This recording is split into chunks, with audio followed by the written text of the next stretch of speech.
Assalamualaikum warahmatullahi wabarakatuh.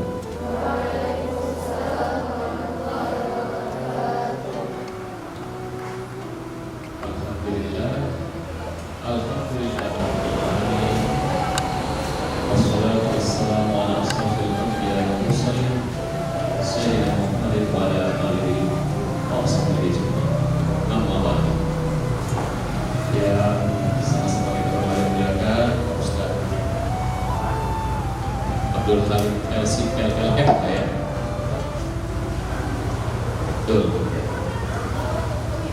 Beserta para pengurus Pondok Tahfidzul Quran Imam Syafi'i Sarmadi, anak-anakku sekalian, santriwan dan santriwati Pondok Tahfidzul Quran Imam Syafi'i yang insya Allah dimuliakan oleh Allah Subhanahu Wa Taala.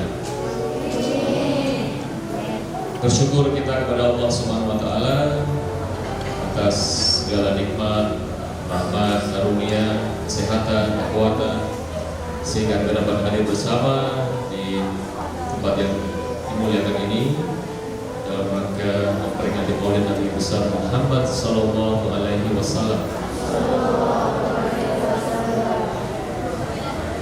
Bersalawat kita kepada Nabi besar Muhammad Sallallahu Alaihi Wasallam dan manusia sempurna yang kita tunggu syafaat nanti di hari akhir. Anak-anakku sekalian, Pak Ustadz juga terima kasih banyak atas undangannya ya hari ini. Saya senang bisa bertemu dengan anak-anak sekalian. Tetap muka ya kesempatan ini Pak Ustadz, mungkin suatu saat kita ketemu lagi ya.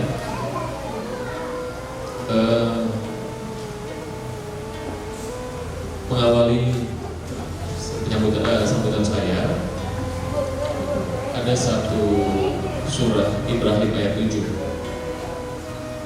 La in syakartum la azidannakum wa la in kafartum inna adzabi lasyadid. Jadi kata-kata bersyukur itu memang paling mudah diucapkan, tapi kadang-kadang kita lupa. Jika kamu bersyukur atas nikmatku, maka niscaya akan bertambah. Tapi ingat, jika kamu kufur, maka ingatlah bahwa azabku sangat pedih. Karena kita bersyukur, kita dianugerahi kesehatan, bisa bangun tidur pagi itu sudah syukur luar biasa. Anak-anakku sekalian,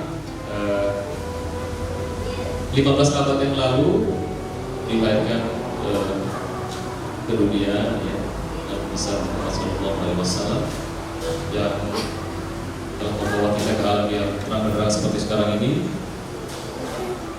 Banyak sekali kisah-kisah hidup semasa beliau, di masa Nabi beliau yang bisa kita ambil hikmahnya. Ada satu contoh. Ada sahabat Nabi yang namanya Ibnu Umar. Pada saat itu Ibnu Umar itu bertanya kepada Nabi, "Ya Rasulullah, aku tidak bisa melihat wajah Allah." Lalu Nabi bertanya, "Lalu aku tidak bisa melihat wajah Allah, lalu bagaimana aku tahu jika Allah sedang tersenyum padaku?" Jadi sahabat Nabi bertanya, karena ia tidak bisa melihat wajah Allah, lalu bagaimana ia tahu bahwa Allah sedang tersenyum padanya? Pada saat itu Nabi menjawab, "Wahai Ibnu Umar, jika kamu ingin tahu bagaimana Allah tersenyum padamu, maka buatlah senyum pada wajah ibumu. Ketika ibumu tersenyum karena kelakuanmu, ketika ibumu tersenyum karena perilakumu, ketika ibumu berbahagia tertawa karena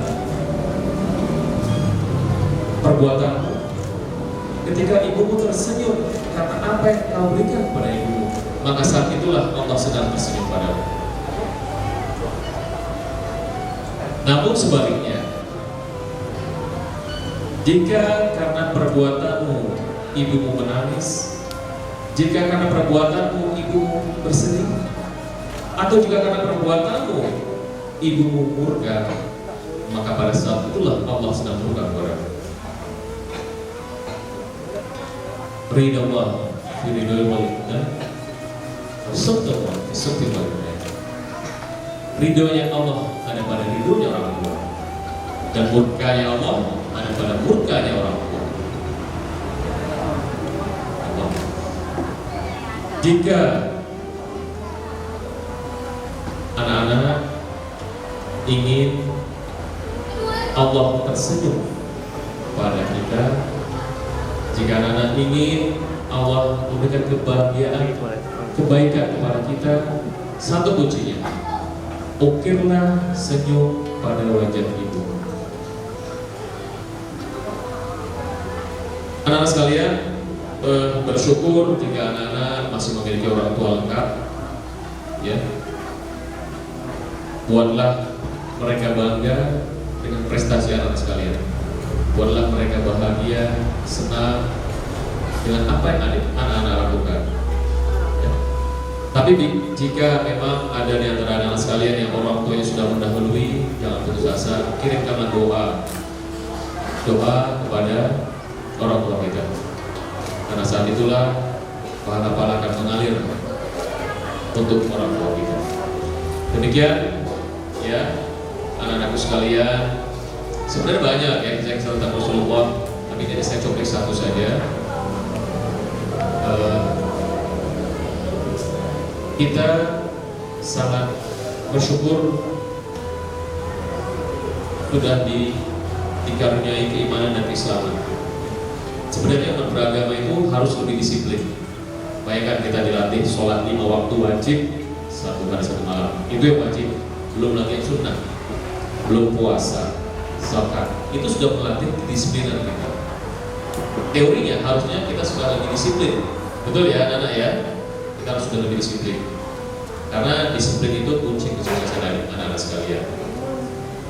Ini saja anak-anakku sekalian yang insya Allah dimuliakan Allah Subhanahu Wa Taala.